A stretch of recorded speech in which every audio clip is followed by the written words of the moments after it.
wabarakatuh. Selamat malam para pemirsa di Daun Kelor. Malam hari ini perkenalkan saya Rindra akan memandu acara di Daun Kelor Cerita Misteri.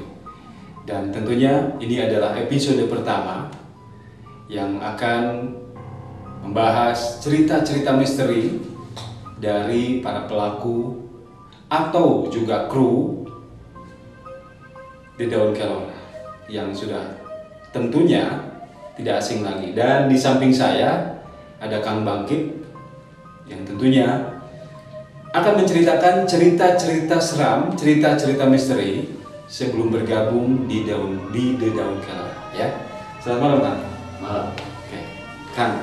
Ya. Sebelum kita membahas tentang yang namanya The Daun Kelor, mungkin pemirsa juga sudah tahu bahwa The Daun Kelor ini adalah sebuah konten, sebuah tayangan yang memuat sebuah misteri di sebuah tempat. Oke. Dan tentunya juga Kang Bangkit ini pernah merasakan sesuatu yang memang ketika syuting atau bahkan sebelum syuting ya kan? Pengalaman-pengalaman misteri yang tentunya juga Kang Bangkit teringat sampai sekarang, ya kan? Bahkan ada sesuatu yang mungkin ke bawah mimpi atau ke bawah sampai rumah, ya kan? Seperti itu. Kang, pernah nggak akan mengalami yang namanya cerita misteri yang sampai sekarang belum pernah dilupakan? Pernah. Pengalaman saya itu ini mungkin sebelum kita mengadakan acara untuk di Daun Kelor ya. Artinya kebetulan saya dengan rekan-rekan saya waktu itu kan senang pergi ke suatu tempat untuk ziarah gitu ya. Misalnya di tempat A nih ada ini katanya ini bagus-bagus, auranya gini-gini, kita datang. Nah kebetulan saat itu kita sedang coba itu ke daerah tol Cipularang ya. Di daerah mana ya? Di daerah kilometer berapa? Kilometer Gunung Hijau lah kalau orang gitu. Kilometer 97? Ya. Nah kebetulan kita itu dengan rekan-rekan, saya dengan teman-teman ke sana. Di sana kita seperti biasa ngadain ini gitu, bersemedi gitu ya. Nah pas pulangnya Kang, pulang itu mobil seperti yang berat. Terus kita di jalan itu seperti yang kesasar, ini kemana gitu ya. Sampai di tengah jalan itu kita mobil itu mau kehabisan bensin. Mau gitu. Tapi ya kita hanya satu mobil itu berdoa, ya alhamdulillah si mobil itu sampai nemu lagi yang jual bensin, tapi bukan pom bensin ya, karena itu udah masuk ke pelosok. Nah yang misterinya itu begitu pulang ke rumah itu ternyata ada yang ngikutin. Yang ngikutin? Yang dari Gunung Hijau. Dan itu kedetek sama Kang sendiri? Kebetulan saya itu tidak, karena emang saya udah dalam keadaan lelah mungkin ya. Kedeteknya itu kebetulan sama istri saya Kang. Apa katanya sama istrinya? Jadi begitu datang, istri saya merasa ini ada yang aneh. Tiba-tiba istri saya memegang leher. Kayak dicekik gitu? Saya tanya kenapa? Ini ada yang mau nyekik katanya. Akhirnya sama saya itu lepasin. Dilepasin. Dia mau dikejar, dia lari keluar. Saya tanya ke istri, di mana? Itu di depan nunggu. Gitu. Wah, saya jadi istri sebetulnya bisa melihat? Istri saya kebetulan ini indigo Kang. Nanti kita cerita itu salah satu penyebab saya terjun di dunia mistis ini gitu ya. Salah satunya karena alasan istri saya. Gitu. Nah begitu si makhluk itu keluar, saya kejar, itu mungkin ada kurang lebih jam 2:30. Saya kejar keluar, ya emang ada di depan gerbang itu dia nunggu. Sosok? Buta? Ya. Jadi tingginya kurang lebih berapa? Kalau tingginya itu tidak terlalu besar sih. 3 meter? Tidak lah. paling sekitar 2 meteran. 2 meter, ya. Hanya emang dengan sosok yang gemuk, terus ada taring berbulu banyak, berbulu banyak gitu, ada taring gitu. Nah, saya lihat itu, akhirnya saya suruh balik lagi ke tempat asalnya. Dia tidak mau. Dia mau tidak mau, akhirnya di situ kita berantem. Saya balikan lagi. Ya alhamdulillahnya saya bisa mengalahkan dia, terus dia akhirnya balik lagi. Gitu. Tujuannya apa sih sebetulnya dia datang ke situ? Sebetulnya dia itu pingin ada yang jadi pengikut dia, karena pada saat di sana itu dia menawari sesuatu kan. Artinya kekayaan. Artinya kan di situ hanya dengan syarat yaitu kalau harus ngambil nyawa saudara atau siapapun ya, itu. Jadi makhluk-makhluk semacam itu kan pasti imbal baliknya seperti itu. Ya, gitu. Ada tumbal lah. Ada tumbal. Kita kan nggak mau. Iya. Tahu dia ngikutin gitu. Dia menawarkan. Sebelumnya menawarkan. Oke. Gitu. Dan ternyata mungkin tempat itu banyak yang bahasa Sunda munjung mungkin ya. Ya. Bukan munjung apa ya?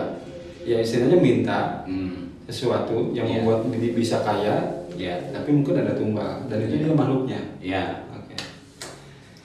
Nah, pemirsa Daun Kelor, cerita dari Kang Bangkit ini mungkin ada satu pelajaran yang memang bisa kita ambil, artinya ketika kita datang ke suatu tempat, mungkin kita satu adalah jangan panik. Ya kan? Ya betul. Kedua, tetap berdoa dan yakin pada Allah Subhanahu Wa Taala bahwa segala sesuatu itu yang mengatur Allah. Dan satu yang ketiga adalah manusia ini jangan pernah kalah oleh yang namanya makhluk jin. Ya kan? Ya kan namanya jin kan? Ya, kalau kita belum apa-apa udah kalah ya pasti dia akan melakukan itu ya. dia. Kita malah yang akan jadi korban istilahnya gitu. Iya. Nah, ini cerita yang memang luar biasa ketika akan datang ke daerah kilometer 97 di tol Cipularang, kemudian balik lagi hampir habis bensin. Tetapi akhirnya bisa menemukan karena berkat apa, doa yang tadi ya. Kemudian setelah itu kejadian itu ada kejadian lagi nggak? Setelah itu sampai paginya ya alhamdulillah sih aman ya, aman gitu. Hanya kalau cerita yang lainnya sih masih ada banyak sih sebenarnya pengalaman gitu. Pernah nggak akan nemuin satu makhluk yang bisa berkomunikasi langsung? Bisa, ada itu. Itu di mana kejadiannya? Itu waktu saya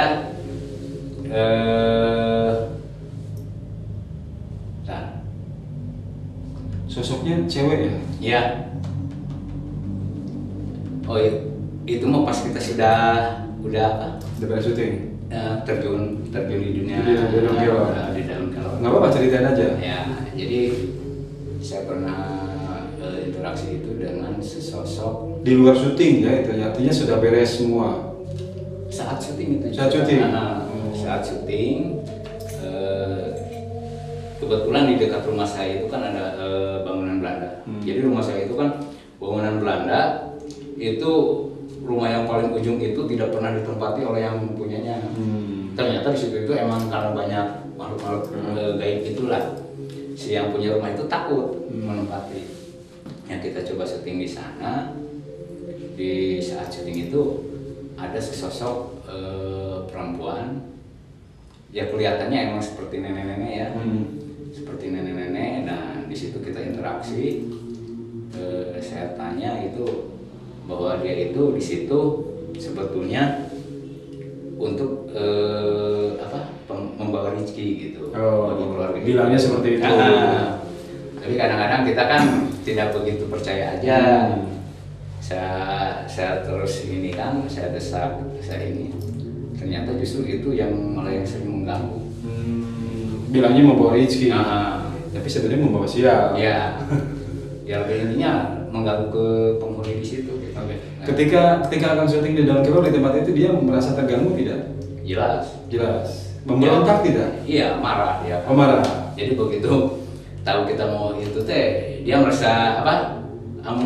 Kalau kata Sundanya mah kagak ada waktu gitu ya. Kagak ada waktu. Naon dia. Oh, gitu.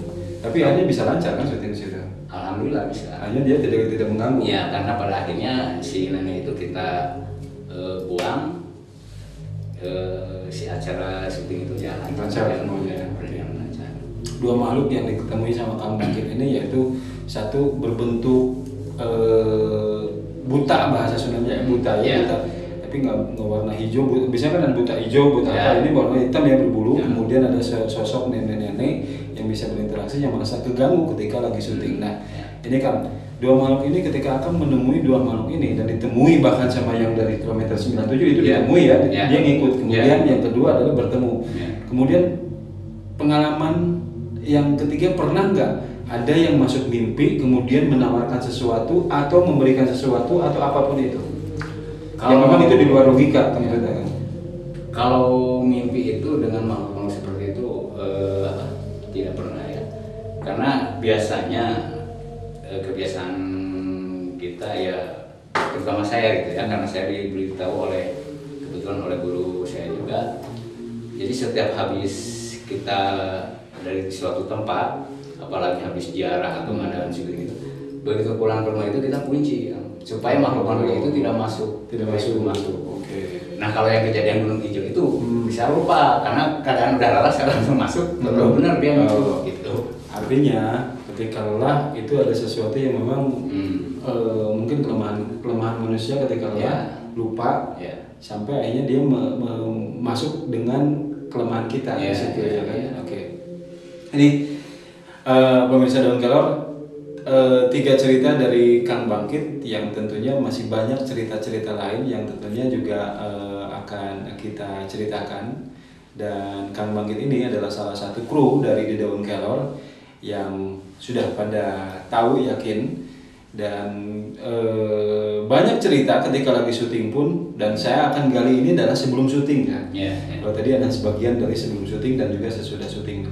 Nah, ini ada beberapa cerita lagi dari Kang Bangkit. Kang, pernah nggak Kang ketika jalan di sebuah tempat sepi, kemudian atau di motor atau di mobil akan menemui sosok yang menurut Akang aneh?